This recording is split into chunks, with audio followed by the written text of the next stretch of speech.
Different name, different face, different city sometimes, and somehow the same relationship, the same waiting, the same walking on eggshells, the same feeling of giving more than you're getting.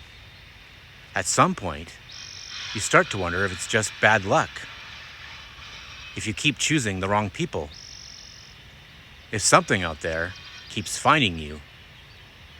But it's not luck, and it's not the world doing this to you.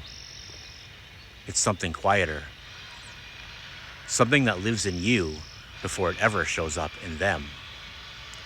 So let's talk about what's actually happening. The first thing is that you're not choosing people. You're recognizing a feeling.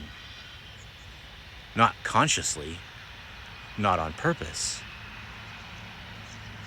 But somewhere underneath the attraction, the chemistry, the sense that this one feels different, there's a familiarity being triggered.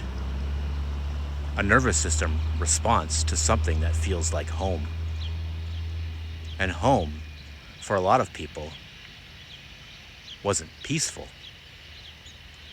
So when someone shows up who is warm sometimes and distant other times, who gives you enough to keep you engaged, but not enough to feel secure,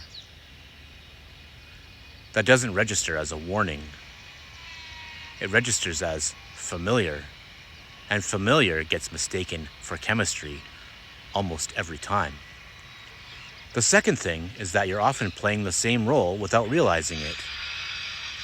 Maybe you're the one who manages things, who reads the room, who senses what's needed before it's asked for. Maybe you're the one who learned early that being easy to be around kept you safe.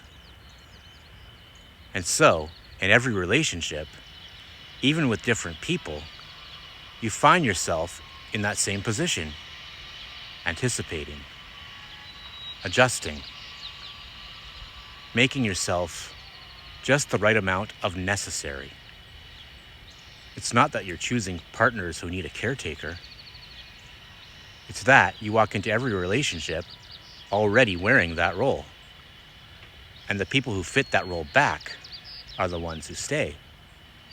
The third thing is that change without insight just changes the surface.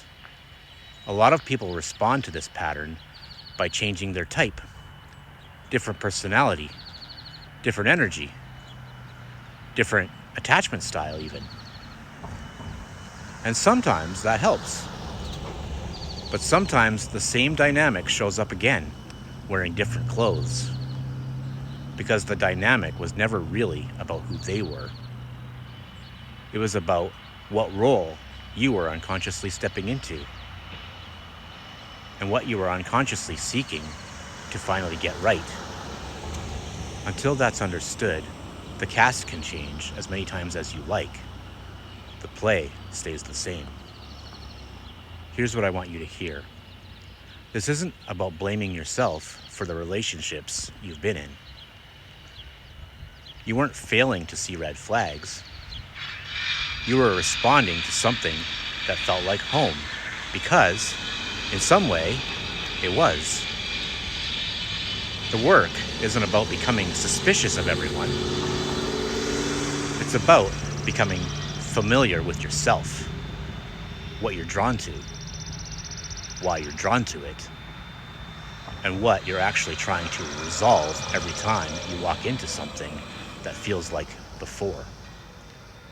That's not a small thing to look at, but it's where the pattern actually starts to loosen.